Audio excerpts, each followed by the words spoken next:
Hola, ¿qué tal, amados hermanos? Damos gracias al Señor por el privilegio que nos da de estar en su palabra, de conocerle aún más y saber que la palabra es vital e importante para cada aspecto de nuestras vidas. Tiene las respuestas para las inquietudes más importantes que tenemos y nos brinda una orientación aún en la crianza de los hijos. Estamos con esta serie Pastoreando el corazón de tu hijo, principios de crianza bíblica, adoptando algunas pautas de la palabra, pero también basados en un material que se llama Pastoreando el corazón de tu hijo. Y bueno, nos hemos adentrado ya en lo que es la disciplina, la corrección, y bueno, estamos aquí trabajando en algo que aparece como título, que es la disciplina formativa. La disciplina formativa. ¿Sabes qué es la disciplina formativa? Es ese proceso. Dice, por medio del cual damos a nuestros hijos patrones bíblicos de pensamiento y afirmamos el derecho de Dios de decirnos qué hacer. Básicamente que lo que nosotros le enseñamos a nuestros hijos a tener convicciones, a basar sus convicciones, sus decisiones en lo que dice Dios y en su palabra. Dios como nuestro creador, como nuestro dueño, tiene la autoridad no es sobre nosotros para decirnos qué hacer, cómo conducirnos en nuestra vida. De manera que la autoridad que nosotros usamos es la autoridad de la palabra, la autoridad de Dios, quien nos puso como padres de estos pequeños para que les guiemos, les orientemos en la palabra. Entonces nuestra autoridad máxima es la escritura. Y llamo su atención a este texto bíblico, Deuteronomio capítulo 32, versículos 45 al 47. Entendemos aquí que es Moisés dando la segunda ley, hablando la ley a la siguiente generación. Y miremos lo que les dice, ¿no? Deuteronomio 32. Dice, y acabó Moisés de recitar todas estas palabras a todo Israel. Y les dijo, aplicad vuestro corazón a todas las palabras que yo os testifico hoy, para que las mandéis a vuestros hijos. Y mira el propósito por el cual Moisés dice, enséñenselas a sus hijos. Dice, a fin de que cuiden de cumplir todas las palabras de esta ley, porque no es cosa vana, o sea, cumplir los mandamientos, el estar en la palabra no es algo en vacío, dice, es vuestra vida. Y por medio de esta ley haréis prolongar vuestros días sobre la tierra donde vais, pasando el Jordán para tomar posesión de ella. Muchos se piensan, ¿no?, que vivimos como en una dicotomía del mundo secular y el mundo espiritual, pero lo que nosotros debemos ver es que Dios nos ha dejado la palabra y la palabra es nuestra vida. Allí encontramos todo lo que nosotros necesitamos para este mundo. De manera que es nuestro deseo el que nuestros hijos le conozcan. Es nuestro deseo el que nuestros hijos puedan caminar con el Señor. Es nuestro deseo que ellos puedan recibir la instrucción que se les está dando a través de la escritura. Y eso hace parte y es la base fundamental sobre la cual nosotros como autoridad puesta por Dios estamos trabajando en el corazón de nuestros hijos. La palabra de Dios debe ser el lente por el medio del cual nosotros vemos la vida. Y notamos que esto nos sirve para absolutamente todo. Todo. ¿Qué principios aplicamos en esta situación? Y estamos generándole convicciones a nuestros hijos en base a lo que Dios dice en la escritura. Ellos tomarán decisiones cuando sean adultos, pero que esas decisiones sean basadas por lo que la palabra de Dios les enseña, por lo que la palabra de Dios nos guía y nos instruye. Y nosotros como padres debemos primeramente modelar esto, enseñar a nuestros hijos y que esto esté también sobre nuestros corazones. La disciplina formativa. Yo debo enseñar a mis hijos el principio de la siembra y la cosecha. Lo vimos la vez pasada en Gálatas capítulo 6. Si nosotros sembramos algo, vamos a cosechar algo. Si nosotros sembramos tal vez pecado, pues vamos a cosechar las consecuencias de nuestro pecado. Todo el tiempo nosotros estamos sembrando y cosechando. Para cegar ciertos beneficios en el futuro, pues se deben sembrar buenas cosas ahora. Entonces debemos trabajar y enseñar a nuestros hijos que este principio de la siembra y la cosecha es aplicable a las decisiones y a los asuntos que ellos también viven y enseñan. Y esto nos ayuda a nuestros hijos a enseñarles a una visión a largo plazo. ¿Por qué debes madrugar? ¿Por qué nos bañamos? Ah, mira, hijo, estoy formando buenos hábitos en ti que te van a ayudar cuando tú seas adulto. Estoy formando disciplinas de carácter que te van a formar como hombre, como mujer. Entonces también tenemos que hacerles ver que hay consecuencias también de su pecado, consecuencias de nuestros actos que a la larga traerán sobre nuestras vidas pues un beneficio, redundarán también en sufrimiento y en dolor, ¿no? Entonces hay consecuencias naturales sobre las decisiones y nosotros como padres a veces queremos como manipular, como decir, ay, que esto no te afecte tanto, que esto no afecte tanto a mi hijo, pero nosotros debemos tomar esas consecuencias naturales de sus decisiones para enseñarles. Esas consecuencias naturales son sin que nadie intervenga y permitamos que esas, aprovechándolas, vamos a tener un buen fruto para que nuestros hijos también aprendan. Vamos a seguir aprendiendo esta disciplina formativa. Y algo que debemos hacerles ver a nuestros hijos son las consecuencias de sus pecados. Mira lo que dice Proverbios capítulo 5, versículos 7 al 14. Haciendo tanto énfasis aquí, Salomón hablando a su hijo, haciéndole ver, mira, cuidado con esa mujer extraña, con esta mujer que mira lo que quiere. Y le da muchos consejos, muchas advertencias. Y miremos más de cerca porque en esta parte final de Proverbios 5 pues nos deja ver lo que viene también a causa de sus malas decisiones si no atiende a la voz del consejo de su padre. Dice ahora pues, hijos, oídme, y no os apartéis de las razones de mi boca. Aleja de ella tu camino, y no te acerques a la puerta de su casa, para que no des a los extraños tu honor y tus años al cruel, no sea que extraños se sacien de tu fuerza y gimas al final cuando se consuma tu carne y tu cuerpo, y digas, ¿cómo aborrecí el consejo y mi corazón menospreció la reprensión? No oí la voz de los que me instruían, y a los que me enseñaban no incliné mi oído. Casi en todo mal he estado en medio de la sociedad y en medio de la congregación. Y nota que es el corazón de un joven diciendo, en pocas palabras, ¿no? Palabras más castizas, más contextualizadas en nuestra época sería, ¿cómo? ¿Cómo dejé de oír?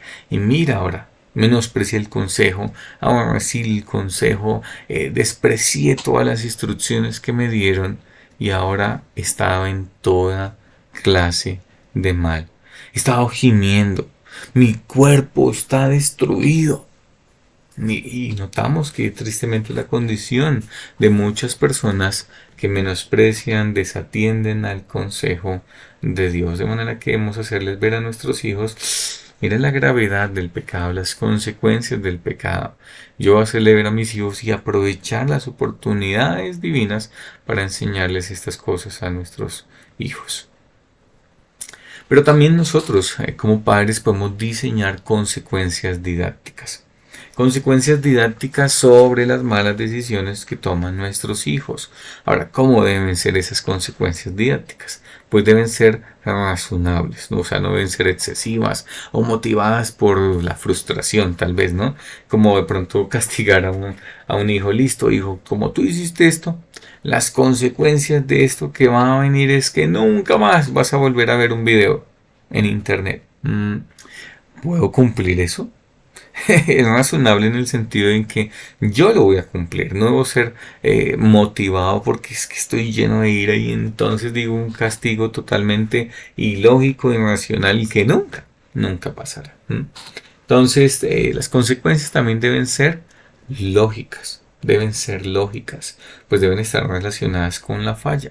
Miremos que Dios usó todo esto con Moisés, cuando Moisés allí en medio del desierto, Dios le da el mandato de que hable a la peña y él la golpea. En lugar de hablarle, Dios le da las consecuencias de su pecado. Y notemos aquí la reiteración de las palabras de Dios en Deuteronomio capítulo 32, versículos 51 al 52. Dice, por cuanto pecasteis contra mí en medio de los hijos de Israel, en las aguas de Meriba, de Cades, en el desierto de Sin, dice, porque no me santificasteis en medio de los hijos de Israel.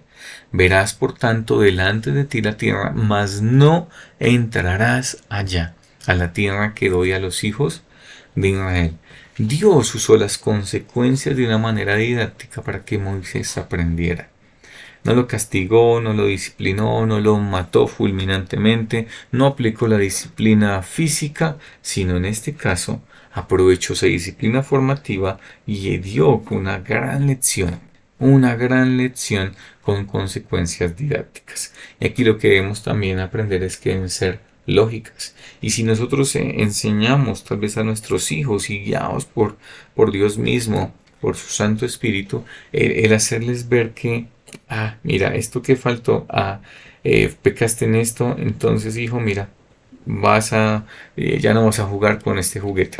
Es que tú lo estuviste golpeando, yo te di el mandato de que no lo golpearas, lo has dañado, sé que te gusta, hijo, pero sabes, mira, lo voy a poner en esta repisa. Y durante una semana no vas a jugar con él. No puedes tomarlo, no puedes tocarlo. Y eso hace parte de las consecuencias didácticas por causa de su pecado. Dios las usó de manera que también nosotros podemos usarlas.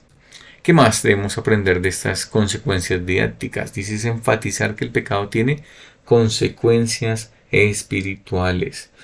Proverbios 23:14 dice: y lo castigarás con vara y librarás su alma del Seol. ¿Por qué lo castiga? ¿Por qué Dios manda disciplinar a los hijos con vara? Porque es una misión de rescate y lo estamos librando de la muerte. Lo estamos sacando de las garras del infierno, básicamente, porque lo estamos llevando a que Él conozca su condición de pecado y obviamente llevarlo al Salvador. Entonces la vara nos conduce y nos orienta en que ese niño pequeñito, chiquitico, se dé cuenta de su pecado y yo lo libro de esa condenación al llevarlo a los pies de Jesús.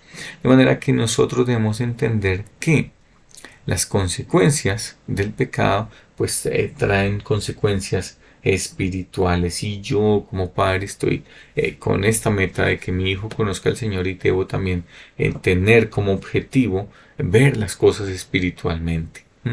Pero también hacerle ver a nuestros hijos: listo, pecaste. ¿Qué pasa cuando pecas? Primeramente se daña la comunión con Dios. Nosotros estamos en una relación personal con Dios y cuando nosotros vamos contra su voluntad, contra su palabra, dice Mateo capítulo 12, versículo 30, dice: el que no es conmigo, contra mí es, y el que conmigo no recoge, desparrama. Básicamente estoy a su favor, estoy en contra. Cuando no estoy a su favor, haciendo su voluntad, pues estoy con un corazón básicamente endurecido contra Dios y no lo quiero obedecer. No se puede pecar sin endurecer el corazón contra Dios. Entonces, eso pasa, ¿no? También yo desarrollo hábitos destructivos, niños perezosos, ¿no? ¿Y qué pasará con un niño perezoso cuando sea un adulto? Pues será una persona irresponsable. ¿Qué pasa con un niño iracundo que no controla sus emociones, que habla, que es grosero? Pues ¿cómo será cuando sea adulto? Será un adulto iracundo. Entonces tenemos nosotros malos hábitos que hemos desarrollado en la niñez. Muy seguramente estos malos hábitos los estaremos inculcando en nuestros hijos. Así que yo debo formar en nuestros hijos hábitos piadosos, hábitos que trabajen su carácter, pero hacerle ver que cuando nosotros pecamos, eso a la larga traerá consecuencias en el futuro. Lo tercero aquí que nos menciona es que se daña la reputación. La conducta afecta las oportunidades, los privilegios y la utilidad para Dios. O sea, cuando yo estoy en pecado, cuando no he confesado mi pecado, cuando no me he arrepentido, pues sí, no estoy en una comunión con Dios, pero a la vez también me inutiliza para servir, porque yo estoy desanimado, tal vez estoy triste y no quiero servir, entonces pierdo esa privilegio. Además, también pues daña la reputación. Si yo soy una persona totalmente incumplida, impuntual, irresponsable, pues no se me va a delegar nada, ¿no?, en el servicio. ¿Por qué? Porque mi reputación está totalmente dañada a causa de mi pecado. ¿Qué más pasa cuando pecamos? Somos perjudicados y las relaciones con otras personas son perjudicadas. El pecado hace que las relaciones se vuelvan difíciles. Si nosotros como hijos mentimos a nuestros padres, pues ¿qué va a pasar cuando hay una situación en la que yo voy a mi papá y ahora él no me va a creer. Entonces ya está dañada la comunión con mi papá, la comunión y la estrechez, ese vínculo que tengo para con él. Entonces, realmente eso debemos hacerle ver a nuestros hijos, que son consecuencias del pecado, pero también que se producen consecuencias eternas. El más dañino para nuestro pecado es hacernos ver que la paga del pecado es la muerte. Que hay maldición sobre la desobediencia y maldición sobre el pecado. Y de hacerles ver eso a la luz de la Biblia, como, mira, el pueblo en medio del desierto pecó.